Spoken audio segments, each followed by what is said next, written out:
ಒಂದು ಸಸಿ ಬೆಲೆ ಬಂದು 45 ರೂಪಾಯಿ ಸರ್. ನೆದರ್ಲ್ಯಾಂಡ್ ಹತ್ರ ಯಾವುದೋ ಒಂದು ಊರು ಬರುತ್ತೆ, ಆ ಊರಲ್ಲಿ ಬುಕ್ ಮಾಡಿ ತರಿಸಿರೋದು. 45 ರೂಪಾಯಿ ಒಂದು ಗಿಡ ಬಂದು. ಅದನ್ನು ಕಾಪಾಡ್ಕೋಬೇಕು ಸರ್. 3 ತಿಂಗಳಾಗುತ್ತೆ ಸರ್. ಅದೂ ಕ್ವಾರಂಟೈನ್ ಎಲ್ಲ ಇದು ಮಾಡ್ತಾರೆ.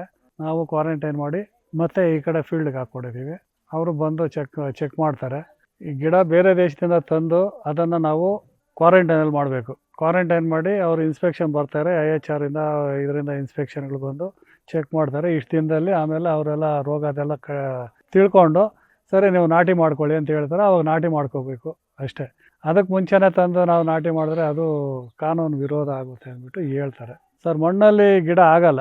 ಇದು ಏನಿದ್ರೂ ಬರೀ ನೀರಿನ ಮೇಲೆ ಬೆಳೆ. ಇದು ನೀರು ಮಾತ್ರ ಇರಬೇಕು. ಗೊಬ್ಬರ ಎಲೆಯಲ್ಲಿ ತಿಂತಾರೆ, ಎಲೆಯಲ್ಲಿ ಅಷ್ಟೇ. ಈ ಸಪೋರ್ಟ್ಗೆ ನಾವು ಈ ಚಿಪ್ಪೆ ಹಾಕಿ ಸಪೋರ್ಟ್ ಕೊಟ್ಟಿದ್ದೀವಿ ಅಷ್ಟೇ. ಸ್ವಲ್ಪ ಕೋಲ್ಡ್ ಇರಬೇಕು, ಅಂದರೆ ಬಿಸಿನೂ ಇರಬೇಕು, ಹ್ಯುಮಿಡಿಟಿ ಇರೋ ಥರ ಬಿಸಿಲು ಇರಬೇಕು. ಓವರ್ ಬಿಸಿಲೂ ಇರಬಾರ್ದು.